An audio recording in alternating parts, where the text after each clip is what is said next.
Suppose you have two charges, 1 millicoulomb each, 1 kilogram each, and you start them out 2 meters apart. We can find the voltage at any point, for example, the point A halfway in between them. We can find the force, we can find the potential energy of the pair of charges, and if we release them from rest and let them fly apart, we can find the final velocity of each.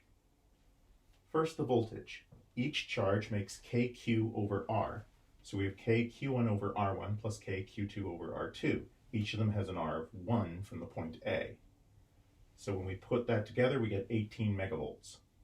Next, force, Coulomb's law, k q1 q2 over r squared.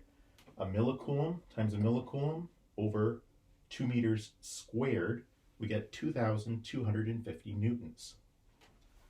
Next, the potential energy of the pair of charges, k q1 q2 over r, not r squared, 4,495 joules. And then, if we imagine releasing them from rest and letting them fly apart, then eventually all the potential energy will turn into kinetic energy. We start with 4,495 joules of potential and no kinetic.